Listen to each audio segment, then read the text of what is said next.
Travis. How are you doing? Hey, Juice. How are y'all?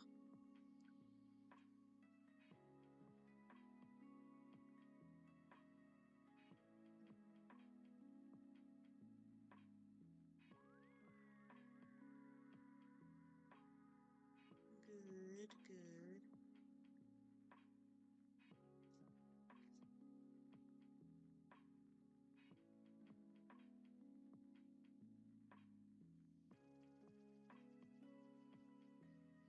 All right. Hey, y'all. Welcome in. Today's stream is going to be a little different. We're talking about something real, grief and depression. Not from a doctor's point of view, but from real life, my life. Because grief doesn't clock out and depression doesn't send a warning text before it hits. So I just want us to hold space for ourselves, for each other, and for the people we've lost or parts of us that we're still learning to love again. So let's get into it.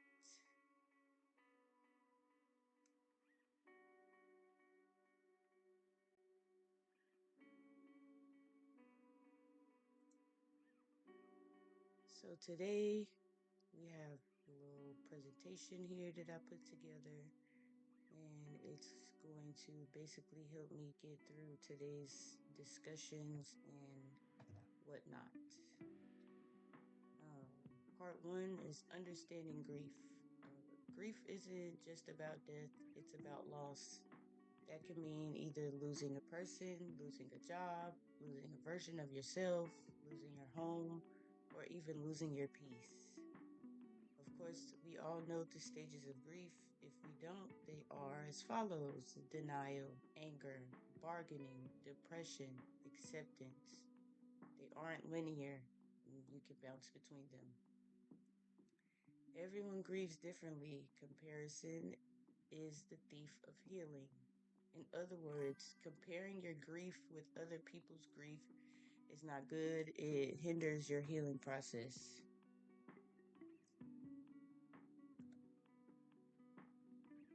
So for me, grief showed up loud when I lost my daughter, but it didn't leave when the condolences stopped. Of course, they stop. After a while, everybody else moves on with their life, and you're still kind of stuck in the whirlpool of what you're dealing with. Um, Little things like songs, smells, or just the fact that she's not here, I can't feel her or see her, you know, all of those things bothered me. Um, I do have to realize that grief is not something that I had to get over or I have to get over, but it's something that I have to learn how to live with, which for me is not an easy task to accomplish. Living with grief is not something that you can just learn how to do overnight. So here's a prompt for us. What is something that reminds you of someone or something you've lost, but in a way that makes you smile now? I will give you guys time to respond to that.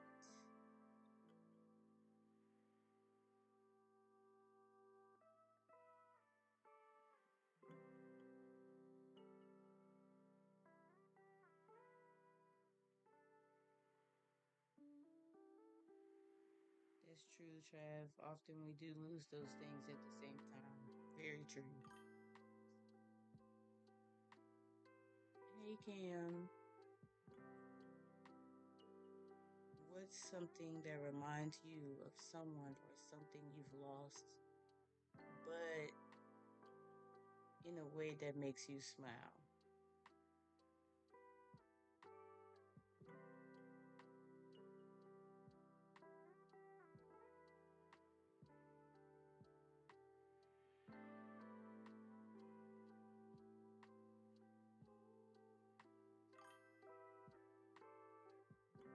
Hmm. It can be something as small as, like the chat says, just a blunt splitter or a beret, a piece of paper, a note, a pen, a specific pen the person used, or a certain smell of cologne or perfume. Okay, okay.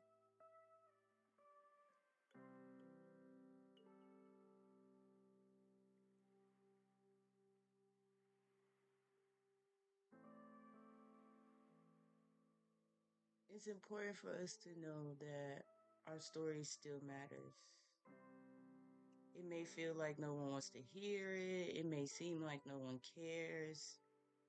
Even if they're listening, whether they're not listening, your story still matters. Your feelings are still valid.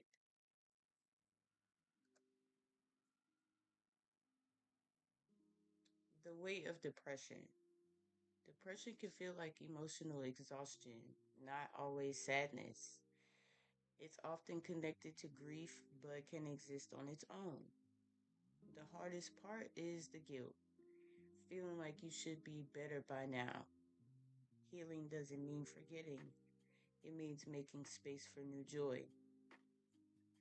So, with our first key point, depression can feel like emotional exhaustion, not always sadness. To me, that means, like just tired of crying or tired of just feeling the way that you feel when grief decides it wants to come sit next to you on the couch. Depression definitely very well happens more times than not on its own. Depression is I guess, what we would call the sunken place. Is not wanting to do the things that you actually enjoy, being around the people that you love, smiling, laughing, even doing something as simple as getting out of bed is a form of depression. If you don't want to even just open your eyes and look at people, it can be a form of depression. Thank you. Thank you for the bits. The hardest part is the guilt. That is very true. I walk around with the guilt of being at work versus being at home with my newborn every day. Feel like if I had not have been so worried about getting back to work on time from my lunch break, maybe my daughter would still be here. If I would have just listened to my gut. So that is definitely a piece of grief that I carry regularly. Um, Healing doesn't mean forgetting. It means making space for new joy. That's very much easier said than done. It definitely doesn't mean forgetting because in my case, it's very hard for me to forget that I gave birth to a child and she's no longer here. Making space for new joy is something that I'm definitely learning how to work towards, and it's rather difficult.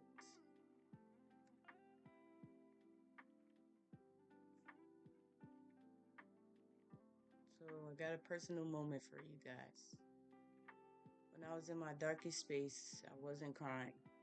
I was numb. I smiled so nobody would ask questions. Right now, I do that. But I just exist. What helped me start crawling out wasn't pretending that I was okay, it was letting myself not be okay. So basically, what I'm saying is, I don't sit and I don't cry because I've become numb to the pain of what I've lost. I smile a lot, I laugh a lot. I've always done that. It's my coping mechanism for covering the way that I truly feel. Thank you for the bits. And I just have to give myself permission to know that I'm not okay.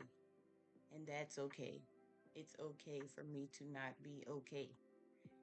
Um, Whatever the world sees is what the world sees, and that's not a problem that I have to deal with.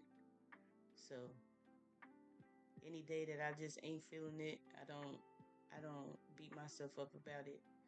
It's okay that we just ain't feeling it.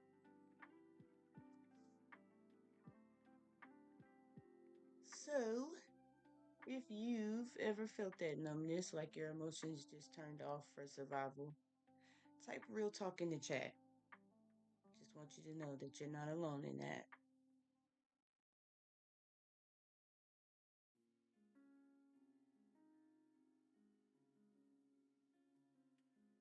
And I know we're talking about sad stuff, but my football game is on. And I hope that the Giants win against the Denver Broncos. Real talk, real talk. It's not easy to turn off your emotions, but when you get to a point where it's kind of on autopilot, like they just kind of do things on their own, that's where the struggle begins because then you have to reel it back in, rein it back in, take over the control, take your power back, so to speak. Peace is patient. Let's take that in for a second. Peace is patient.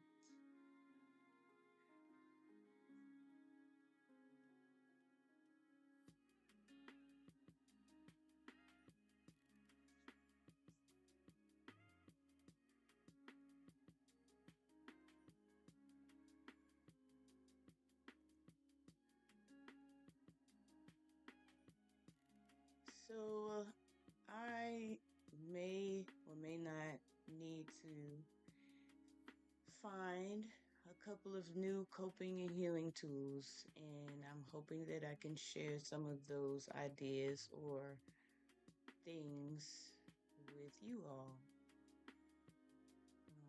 So we got journaling or voice notes, get the feelings out. So what I do from time to time is I will open up my Snapchat and kind of just like video journal how I'm feeling that day or how a certain thing in relation to this grief is a trigger. How I handle that trigger is very important. Or I will go take a shower and cry. Um, Therapy or peer support.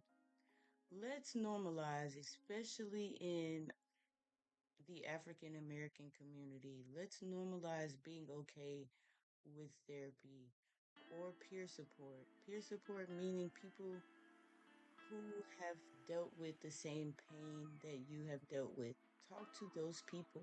That way, you know that it's not just you that feels some of the pain or anger or denial or bargaining. You know what I'm saying? That those stages of grief that we have to deal with, there are other people who definitely can attest or understand where it is you're coming from. It's very helpful to use those resources. Creative outlets, music, art, gaming, writing. For me, it's art, resin, crafting, gaming, movement. Go outside, do like a little couple rounds of basketball, hoop a little bit. Go to the gym, work out if that's your thing. Saying no to people or situations that drain you. Please, please, please, please do not sit around people who are just draining your energy. It doesn't help with your healing process. It doesn't give you the satisfaction or, you know, um, it doesn't give you what you need. So do not, do not. Don't look at it as being selfish. Look at it as being helpful to yourself. Gratitude and affirmations that don't force fake positivity. So for me, I give myself gratitude and I affirm myself. It's okay for me to not be okay. It's okay to cry. It's okay to laugh and smile even though I'm hurting. It's okay to continue to live life for the child that I have still here. It's okay to still make memories with him in memory of his little sister. It is okay for me to do those things. That affirmation is necessary. It is very, very, very necessary, especially for me dealing with the guilt of not being there for both of my kids when I feel like it was very important for me to be there when they needed me.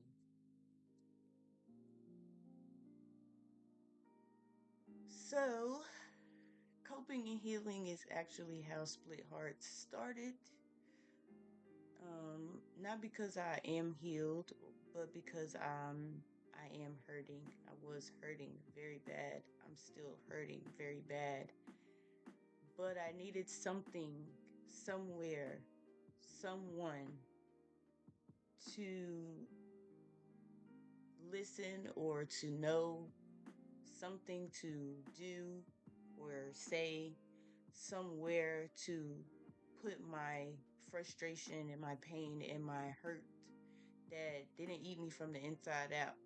And honestly, I was actually doing the opposite. I got so very unmotivated. I didn't want to do any crafting. Like, I haven't done crafting in months. I haven't done crafting in months. I haven't touched any of my craftings. Just so unmotivated and so, I guess you would say, like, craft block took over. And was losing weight at a rapid speed without even noticing. Very unintentional. But I was letting grief eat me alive. I was letting it have its way. And that's not fair to me, and that's not fair to my son either.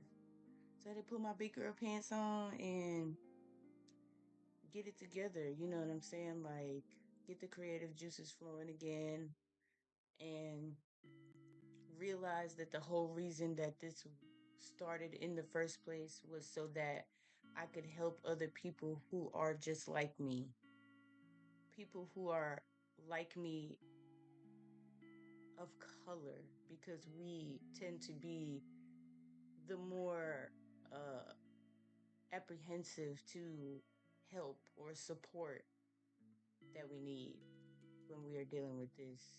And I can definitely say I am one of them. It's been almost 2 years, and the only person that I've seen is a psychiatrist. I'm always told that I need to go see a therapist. I need to talk to a therapist, and I do know that to be true. Am I ready to do that? I don't know. I don't know. And that's the heavy part of it all. What's one thing that helps you release emotions? Something that doesn't fix the pain, not necessarily, because with grief, there's really no way to fix the pain. But what makes it lighter? What makes it easier for you to go through the day?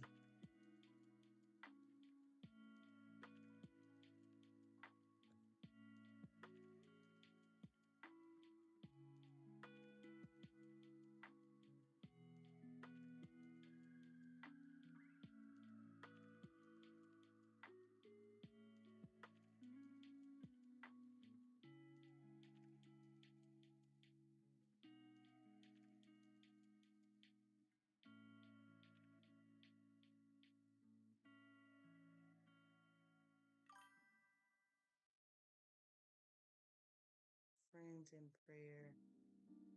Definitely get that.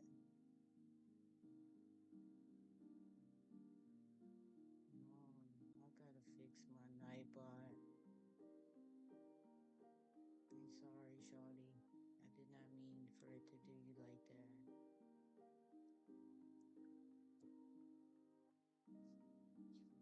Healing takes time, and that's okay. I can't give you an exact ETA. Just know that it takes time. And no, time does not heal all wounds. It It just scabs them a little bit.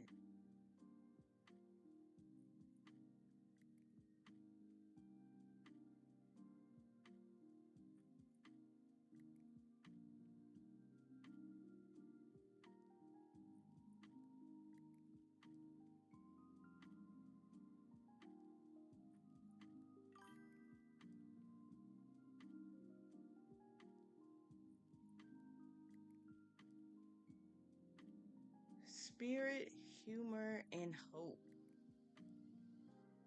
So, the key message is the key messages that we have. Healing doesn't have to be heavy all the time. Easier said than done. However, it's true. Spiritually, grief can open your heart to deeper connection with people of the same, um, I guess your peers, I would say, for not being able to find the word I'm looking for at the moment. Grief can open your heart to deeper connection with the people around you that are still here, with yourself, a deeper connection with the higher power, no matter what you believe, what religion you have, or which religion you practice.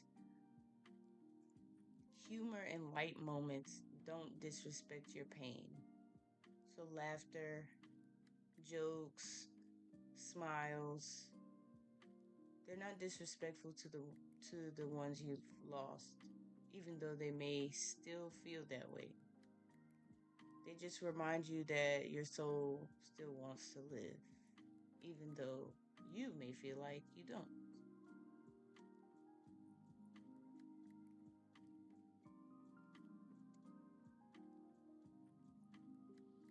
Our quote for today: you don't move on from grief, you move forward with it, with love as your compass.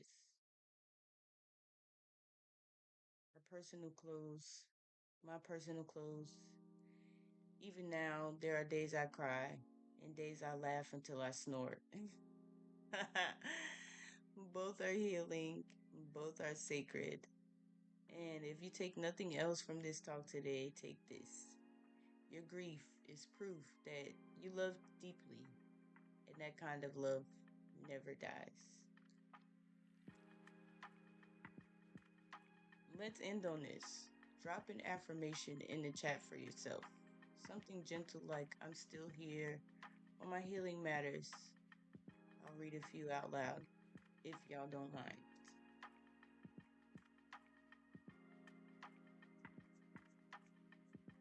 My head itch.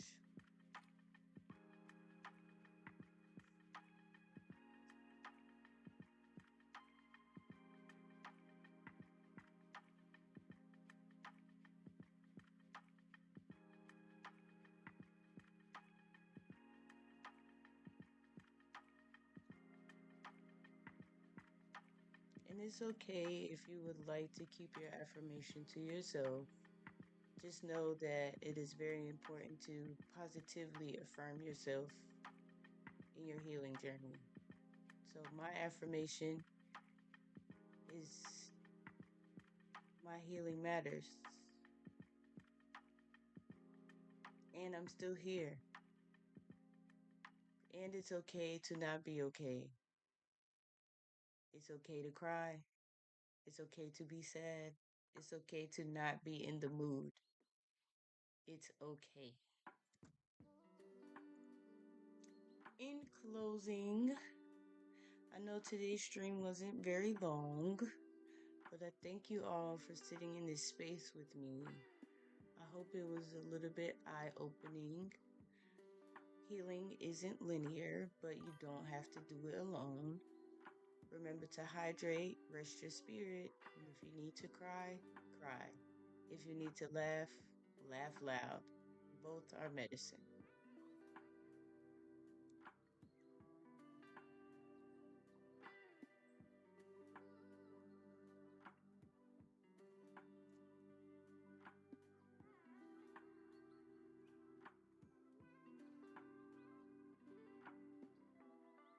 Yes, Kay. Very good.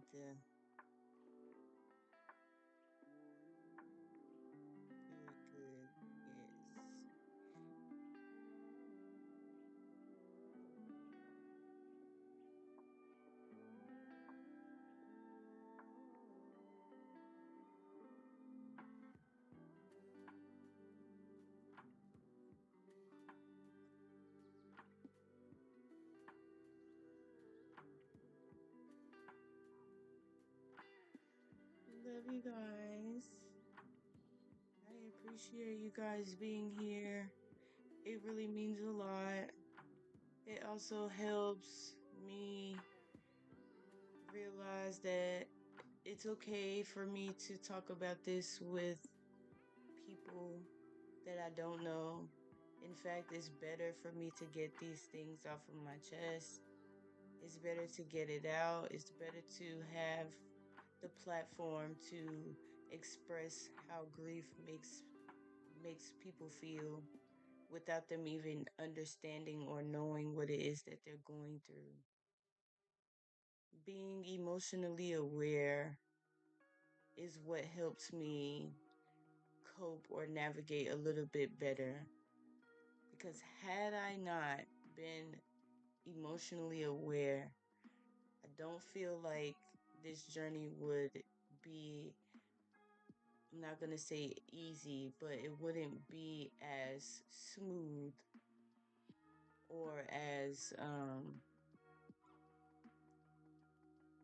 we just going to stick with smooth. It wouldn't be as smooth as it's going because I feel like it could definitely be a lot worse. I make it look easy. I hold on real tight to the faith that I do have. And I'm not gonna lie, me and Big G, Sky Daddy, whatever we call him, Allah, Buddha, whoever it is that you look up to for your spiritual inspiration, we ain't cool right now because I still don't understand why. And that's okay. But I do still hold on to the fact that everything has a purpose. There's a reason behind it all. We may never understand the reasoning. You'll never get an answer for that. However, you will soon understand that you will meet them again. And trust me, with the way the world is working, they are better off not being here. That sounds cheesy. We hate it when people tell us that they are in a better place. But if you think about it, it's very true. Again, I just want to say thank you guys for being here. I hope that you all enjoyed our discussion, although it wasn't a very long one. I hope that you took something or anything from what it was that we talked about. If there is anything that anyone wants to discuss on Sundays, feel free to type it in the chat on Sunday when the stream starts. We can have open discussions. It doesn't have to always be me giving my personal experience. This Sunday stream is a safe space for us to express our feelings of sadness, of hurt. We can even just have heart to heart conversations affirming one another. Sunday streams are supposed to be soulful, and I want to keep them that way. So, with that being said, hit me up. All my DMs are open. Let me know if there's anything that you would like to discuss, any topics you want to have conversations about. Um, Here in the future, we will probably be adding guests so that we can have these conversations. It won't be just me y'all looking at on the camera. Some of my guests are not comfortable with being on camera, so we will talk to them via audio. I have to figure out how to set that up, but we'll get it done. And I look forward to talking with you guys every Sunday. And again, I love you all, Split Hearts fam. Happy healing.